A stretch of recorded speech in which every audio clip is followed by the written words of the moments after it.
Hello everybody and welcome to Maintenance Mondays at Lakeland Automotive. Today we're going to be discussing an extension of last week's episode of properly inflating a tire, or when should I install my spare tire. Times that you should install the spare tire is A, if the tire that has been flat has been driven on, or B, that tire is no longer able to hold air. Okay, those are the two things that you're going to want to watch for to make sure that you install your spare tire. Most small sedans, SUVs, are going to have what's equipped with a Space Saver style of spare tire. Larger SUVs and trucks will be equipped with a full-size spare tire. The Impreza that we're using for illustration purposes today is equipped with a Space Saver spare tire.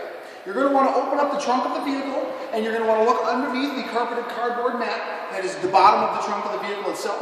Underneath there is what's going to be called a spare tire well. There's going to be some foam padding and different tools that are going to be inside that vehicle that are going to help you properly install the Donut Space Saver spare tire. Just for illustration purposes, we have pulled all the information out of the back of this Subaru as it sits per Subaru, just to let you know what it looks like when you get in the vehicle. There's going to be a large foam insert that you're going to remove first. Once you remove the large foam insert, it's going to expose the Donut or Space Saver spare tire assembly, along with the remainder of additional tools that are going to be required to properly change that tire. Now, most of the time when you're changing these tires, it happens either A, on the side of the highway, or B, in your driveway, someplace that you don't really want to be at that point in time. It is a time-consuming endeavor, so you are just going to want to take your time and follow the instructions that are given to you in your owner's manual. Once you remove the second insert, there's going to be a lock washer and stud that are going to be in the center of this tire assembly itself, that are going to be what's adhering the vehicle to the interior part of the vehicle itself. You're going to want to remove the jack, which we have already underneath the vehicle for illustration purposes. Where do I put that jack? That jack is going to be put in several different locations on the vehicle assembly itself. Your owner's manual will both pictorially represent and visually represent where you should probably put that jack assembly itself. We have this jack already installed underneath the vehicle itself for illustration purposes on how to properly install the jack area on this vehicle assembly. You're going to want to get two separate components along with that jack out of the foam insert assembly itself. The first one being the wrench for the lug nuts. That's going to be discerned by a large hex-style keyway in the center, and a rod that will follow along the side of the tire assembly itself and will allow you to remove those lug nuts. The second component that you're going to want to make sure that you have along with you is going to be called the jack extension handle.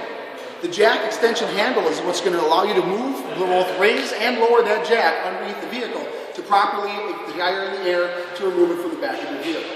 We have the jack right underneath the vehicle and the tire is still down on the ground. You want to use your lug nut wrench to properly loosen all of the lug nuts before raising the tire in the air. If the tire is in the air when attempting to remove the lug nuts, the wheel will spin at the same time that you're trying to remove the lug nuts, making the process very difficult. So leave the tire flat on the ground and then remove the lug nuts themselves.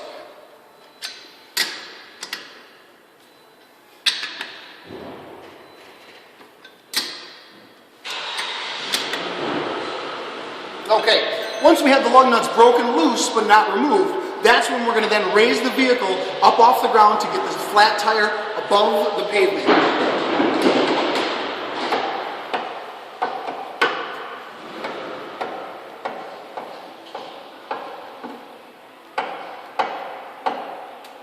Common points to remember when jacking up a vehicle. You should never have your parking brake or your emergency brake set while jacking the vehicle up. You want to have the vehicle tires chalked with a block or some other sort of item that will stop the vehicle from rolling, and the vehicle in neutral with the parking brake not applied. If the parking brake is applied on the vehicle, it will have a tendency to try to walk off the back of the jack, creating a very unsafe situation. Now that we have the tire up off the ground, we're going to go back to our tire wrench, and we're going to finish removing the remainder of the lug nuts that are on the vehicle assembly itself.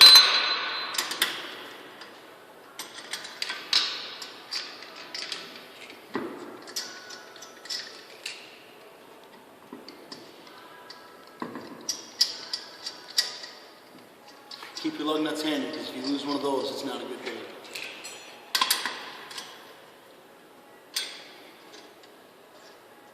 Now, on newer vehicles, the removal of the tire itself should probably happen rather smoothly. If you're like myself and about 50% of the rest of the drivers out there, this vehicle probably has about 80, 90, 130,000 miles, and that tire has been attached to that rim for a good period of time.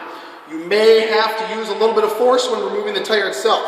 9 times out of 10, what you're going to want to do is either use the palm of your hand or the heel of your foot. You want to kick on the side of the tire, not at the rubber assembly, but at the rim assembly. That'll help break that tire loose from the rim. Once the tire is off of the hub of the vehicle, we're going to remove the tire and we're going to roll that out of the way. We are then going to go to the spare tire assembly. The spare tire assembly is going to have two different sides. There's going to be a large well side where the dish is inset on the inside of the vehicle itself. There's going to be another part that sticks to the outside. On the outside of all spare tires will be the proper loading and inflation information on installation of this tire. Always refer to the spare tire when it comes to installation. Right here, it will tell you speeds that are available of the tire. It will tell you pressures able to inflate the tire. And it will give you an option for when that tire needs to be replaced. What we're going to want to do is then roll the tire up into the inside of the vehicle assembly itself using the 5 divided holes on the wheel and the 5 studs on the wheel assembly itself. We're going to install the spare tire.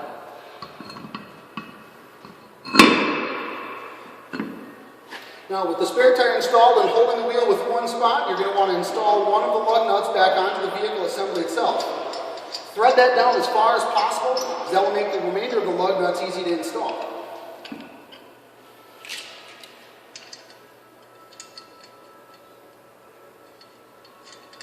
Now, we're doing this in a closed setting on an inside of a garage.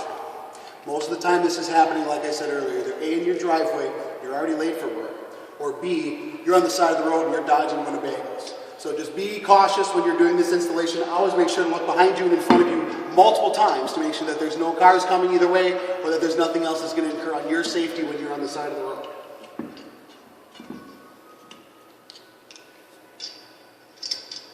This is not a fun or fast process. So always take into effect that if your day is already bad enough the way it is, allot for a little bit extra time because it's going to get worse before it gets better. Once we have the lug nuts installed on the vehicle assembly itself, with the vehicle still in the air and not down on the ground, we're going to use our lug nut wrench to tighten down the lug nuts. Not completely tight, but just snug them down to the point that the wheel is sitting in the middle of the spare tire assembly. You will be able to look at the lug nut and see that there is a beveled edge on the lug nut itself and also a beveled outlet on the rim itself. So now that we have those reinstalled, we're going to go back down. We're just going to go through one at a time using a star pattern to tighten those lug nuts down.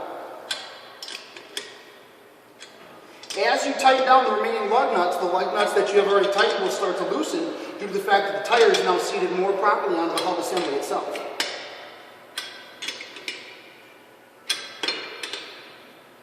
Once we have them tight to the point that you can apply pressure on the vehicle with one arm and no longer move, we'll now lower the vehicle back down onto the ground.